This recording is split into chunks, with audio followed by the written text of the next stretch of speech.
बिस्मिल्लाहिर्रहमानिर्रहीम इय्याका नअब्दु व इय्याका नस्तईन। अस्सलाम वालेकुम टू ऑल। तो भाई हमारी आज की डिस्कशन के अंदर जिस टॉपिक के ऊपर हम डिस्कस करने लगे हैं वो हमारे पास होगा क्लोज टाइप सर्कुलेटरी सिस्टम।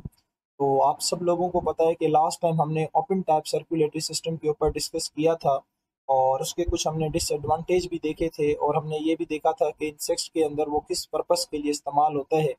तो आज हम जिस टॉपिक के ऊपर डिस्कस करेंगे वो हमारे पास होगा क्लोज टाइप सर्कुलेटरी सिस्टम। अच्छा देखें, ओपन टाइप और क्लोज टाइप में जो सबसे बड़ा फर्क है ना वो ये है कि आपने देखा था ओपन टाइप सर्कुलेटरी सिस्टम के अंदर जो ब्लड था ना वो ब्लड वेसल से बाहर आ रहा था, आर्टरी से बाहर आ रहा था और टिश्यूज के साथ आके जो इंटरस्टिशियल फ्लूइड था उसके साथ क्या हो रहा था, मिक्स हो रहा था, जो हीमोलिम्फ बन रहा था। लेकिन जब हम क्लोज टाइप सर्कुलेटरी सिस्टम की बात करते हैं ना तो इसमें आपने याद रखना है कि जो ब्लड होगा ना, ब्लड वो हमेशा ब्लड वेसल्स के अंदर ही फ्लो करेगा, वो वेसल से कभी भी बाहर नहीं आता। हाँ, एक शर्त पे आएगा, जब बॉडी के अंदर कोई इंजरी हो जाए, जब बॉडी के अंदर कोई एबनॉर्मलिटी हो, लेकिन नॉर्मल पैरामीटर्स के ऊपर जो वेसल्स हैं उनसे कभी भी ब्लड बाहर नहीं आता, ब्लड वेसल्स के अंदर ही वो क्या करता रहता है, फ्लो करता रहता है। इस टाइप के सर्कुलेटरी सिस्टम को आप क्या कहते हो, क्लोज टाइप सर्कुलेटरी सिस्टम कहते हो। बाकी इसका मैकेनिज्म बहुत आसान सा है, मैं नहीं समझता कोई मुश्किल चीज़ है। देखिए बेटा, ये हमारा हार्ट है, सही है, क्योंकि ये हमारे अंदर पाया जाता है। अब इस हार्ट से निकलती है एक आर्टरी, सही है, ये आर्टरी निकल रही है। फिर ये आर्टरी जो है वो छोटी छोटी ब्रांचेस के अंदर खुल जाती है जिन्हें हम कैपिलरीज कहते हैं, ठीक है। और ये जो कैपिलरीज हैं, ये कैपिलरीज टिश्यूज के साथ लगी हुई होती है इस तरह से। अब क्या होता है कि ब्लड के अंदर जो भी काम की चीज होती है वो हम कैपिलरीज से निकाल के इन टिश्यूज को दे देते हैं और टिश्यूज का जो भी वेस्ट प्रोडक्ट होता है जैसे कार्बन डाइऑक्साइड हो गई, वो निकाल के हम दोबारा से किसको दे देते हैं, कैपिलरीज को दे देते हैं, ठीक है। तो ये वाली जो कैपिलरीज हैं ये फिर आगे जाके किस में खुलती हैं, वीन में खुलती हैं और ये वीन फिर सीधी जाके दोबारा किस में जाती है, हार्ट में जाती है। और फिर हार्ट में जाने के बाद आपको पता है कि ब्लड ऑक्सीजनेटेड होता है, फिर दोबारा से इस आर्टरी को दिया जाएगा, ये आर्टरी कैपिलरीज में खुलेगी, फिर कैपिलरीज टिश्यूज के पास जाएंगी, टिश्यूज के पास एक्सचेंज होगा, फिर एक्सचेंज होने के बाद जो भी वेस्ट होगा वो दोबारा से इन कैपिलरी को दिया जाएगा, फिर ये कैपिलरी वीन में खुलेंगी और वीन के बाद दोबारा ये हार्ट को दिया जाएगा। तो इस तरह से आप देख रहे हैं कि ब्लड कहीं भी ब्लड वेसल से बाहर नहीं आ रहा। तो इस टाइप के सर्कुलेटरी सिस्टम को क्या कहा जाता है, क्लोज सर्कुलेटरी सिस्टम।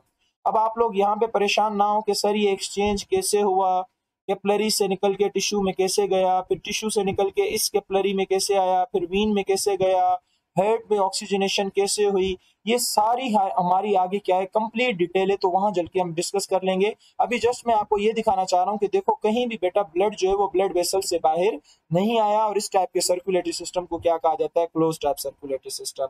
अब आपको पता है कि अगर ये इसके टिश्यूज हैं तो इनके टिश्यूज के बाहर भी फ्लूइड पाया जाता है, हमारे टिश्यूज के बाहर भी फ्लूइड पाया जाता है। और इस फ्लूइड का आप में से किसी को नाम याद है, क्या नाम रखा था इसका? इसका नाम हमने रखा था इंटरस्टिशियल फ्लूइड। और ये जो इंटरस्टिशियल फ्लूइड है ये आपने इंसेक्ट्स के अंदर देखा था, ब्लड के साथ क्या हो रहा था, मिक्स हो रहा था। लेकिन जब हम क्लोज टाइप सर्कुलेटरी सिस्टम की बात करते हैं तो उसमें ये डिस्टिंक्ट होता है, मीन सेपरेट रहता है, कभी भी ब्लड के साथ मिक्स नहीं होता।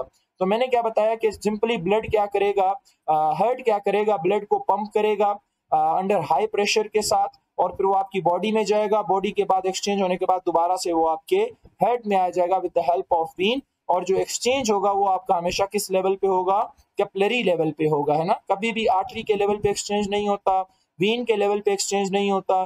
क्यों नहीं होता, इसका एक रीजन है।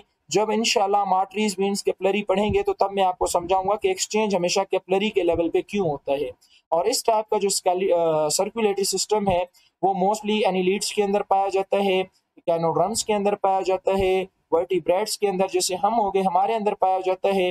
अच्छा, इसका एडवांटेज हमें हमारे पास क्या होता है कि आपने क्लोज ओपन टाइप में देखा था कि ब्लड की जो डिस्ट्रीब्यूशन थी वो बहुत ही पुअर थी। पुअर इसलिए थी, एक तो ब्लड जो है वो वेसल्स के अंदर नहीं था और दूसरा हार्ट भी इतना स्ट्रोंग नहीं था। लेकिन यहाँ पे जो ब्लड की डिस्ट्रीब्यूशन होती है वो फेयर तरीके से होती है, इक्वली होती है और हम ब्लड के फ्लो को क्या कर सकते हैं, कंट्रोल कर सकते हैं कि किस टिश्यू की तरफ कितना ब्लड देना है, कितना नहीं देना, ब्लड प्रेशर कितना रखना है, कितना कम, इसको हम क्या कर सकते हैं, कंट्रोल कर सकते हैं। क्योंकि वो जो ब्लड है ना वो ब्लड वेसल्स के अंदर क्या हो रहा है, कंट्रोल हो रहा है। और ब्लड वेसल्स को कंट्रोल हमारी बॉडी कर लेती है। कैसे करती है उसके लिए आपको थोड़ा सा इंतजार करना पड़ेगा। अच्छा, इसका एक डिसएडवांटेज भी है, सिर्फ एक डिसएडवांटेज। वो डिसएडवांटेज ये है कि जो एक्सचेंज है ना वो हमेशा कैपिलरी लेवल पे होता है, वो आर्टरी लेवल पे नहीं होता, वो आर्ट्रियोल्स लेवल पे नहीं होता, वो वीन लेवल पे नहीं होता, वो वेन्यूल्स लेवल पे नहीं होता, वो हमेशा किस लेवल पे होता है, कैपिलरी लेवल पे होता है। तो ये थोड़ा सा हमारे पास क्या है, क्लोज टाइप सर्कुलेटरी सिस्टम का एक डिसएडवांटेज है। मुझे उम्मीद है कि ये वाला टॉपिक आप लोगों को बहुत अच्छे तरीके से समझ आ गया होगा। इंशाल्लाह हम अपने नेक्स्ट टॉपिक के अंदर सिंगल सर्किट प्लान और डबल सर्किट प्लान के ऊपर क्या करेंगे, डिस्कस करेंगे। तब तक के लिए अल्लाह हाफिज, अपना बहुत सारा ख्याल रखिएगा।